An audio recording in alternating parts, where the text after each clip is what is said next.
1 એપ્રિલના રોજ સમગ્ર ભારતમાં એનપીએસનો અમલ કરવામાં આવ્યો અને જૂન પેન્શન યોજના નાબૂદ કરવામાં આવી, જેના ઉપલક્ષમાં આજરોજ અમદાવાદ આપના બજાર ખાતે મોટી સંખ્યામાં કર્મચારીઓ ભેગા થઈ બ્લેક ડે મનાવ્યો। આ કાર્યક્રમમાં કેન્દ્ર અને રાજ્ય સરકારના કર્મચારીઓ મોટી સંખ્યામાં જોડાયા હતા। કર્મચારીઓએ ફિક્સ પગાર નીતિ નાબૂદ થાય અને જૂની પેન્શન યોજનાનો અમલ થાય તેવી માંગ કરવામાં આવી। આગામી સમયમાં 1મી મે 2025ના રોજ ગુજરાતના 10,000થી વધુ કર્મચારીઓ દિલ્હીના જંતર મંતર ખાતે એકઠા થઈને એનપીએસ, યુપીએસ અને ફિક્સ પગારની યોજનાનો વિરોધ નોંધાવવાના છે। આગામી સમયમાં આંદોલન ઉગ્ર કરવાની ચીમકી પણ ઉચ્ચારી છે। આજે અહીંયા અમદાવાદ શહેરના અલગ અલગ ડિપાર્ટમેન્ટના જેમ કે રેવન્યુ છે, સ્ટેટ જીએસટી છે, ટ્રેઝરી છે, એમ અલગ અલગ બધા ડિપાર્ટમેન્ટના લોકો 1 એપ્રિલ હોવાને કારણે 1 એપ્રિલ 2005થી ઓપીએસ રદ કરીને એનપીએસ સરકાર દ્વારા લાગુ કરવામાં આવી હતી, તેના વિરોધને બ્લેક ડે સ્વરૂપે ઉજવવા માટે અહીંયા બધા એકઠા થયા છે। બરાબર, શું માંગ છે? બધાની માંગ એક જ છે કે જે જૂની પેન્શન યોજના હતી એ લાગુ કરે। જો મિનિસ્ટરોને અને સંસદ સભાના સભ્યો બધાને જો ઓપીએસ મળતું હોય તો પછી કર્મચારીઓને શા માટે? જે યુપીએસ જે લાયા છે સરકાર, એ શું બાબત શું છે?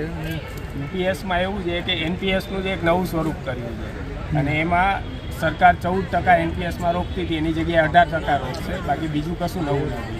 અને સામે એવું છે કે જે પીએફ ફંડ જમા થતું હતું અને એમાંથી 60% કર્મચારી નિવૃત્ત થાય ત્યારે મળતા હતા, એ બી સાવ મિનિમમ કરી નાખ્યું છે સરકારે। વર્ષ 2012માં ગુજરાત હાઈકોર્ટે ગુજરાત સરકારને સૂચિત કર્યું છે કે ફિક્સ પગાર નીતિ ગેરબંધારણીય છે। જ્યારે હાઈકોર્ટે ચુકાદો આપ્યો તેનું પાલન કરવાને બદલે સરકારે એને સુપ્રીમ કોર્ટમાં પડકારે છે, જેનો અમે વિરોધ નોંધાવીએ છીએ।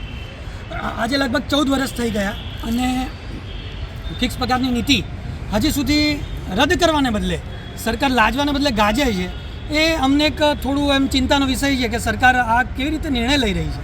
ફિક્સ પગારમાં પણ 14 વર્ષ થયા। ભગવાન રામનો વનવાસ પર જ્યારે 14 વર્ષે પૂર્ણ થતો હોય ત્યારે આ તો પોતાના બાળકો છે, એમનો વનવાસ 14, 15 વર્ષ સુધી સરકાર એમને ફિક્સમાં રાખીને શોષણ કરે, એ અમને યોગ્ય નથી। એટલે ફિક્સ પગાર નીતિ પણ નાબૂદ થાય એના માટે પણ સરકારને આગ્રહ કરીએ છીએ। આજના દિવસે ગેરબંધારણીય એનપીએસ, યુપીએસ નીતિ પણ નાબૂદ થાય એના માટે પણ આગ્રહ કરીએ છીએ।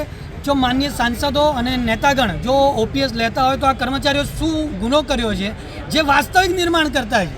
કારણ કે આ કર્મચારીઓ છે તો સરકાર વાહવાહી કરીને પોતાનું ગુજરાત મોડેલ પ્રદર્શિત કરીને ભારતમાં સત્તા મેળવી છે, તો શા માટે કર્મચારીઓ જોડે જ અન્યાય કરવામાં આવે?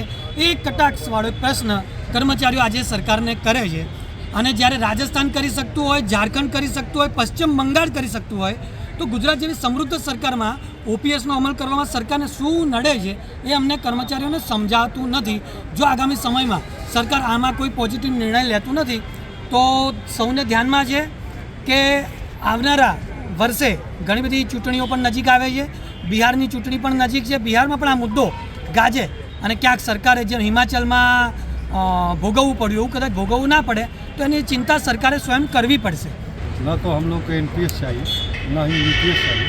हम लोग को वही पुरानी वाली जो पेंशन है वो पेंशन चाहिए और कुछ नहीं चाहिए। क्या फ़र्क पड़ता है इसमें? बहुत सारी चीज़ों का फ़र्क पड़ता है। एनपीएस में ये था कि रिटायरमेंट के बाद 40%, 60% मिलते कर्मचारियों को मिलता ओपीएस, हाँ, मैंने रिटर्न के तौर पर। लेकिन इसमें यूपीएस में वो नहीं है। अगर आप 50% अगर पेंशन आप लेते हैं तो आपकी जितनी भी 30 सालों की, 40 सालों की नौकरी में जमा हुई है वो सारी पेंशन आपके पैसे सरकार के पास में जमा हुई है। ये एक तरह से देखा जाए तो हमारे कर्मचारियों के लिए ये बहुत बड़ा घातक है।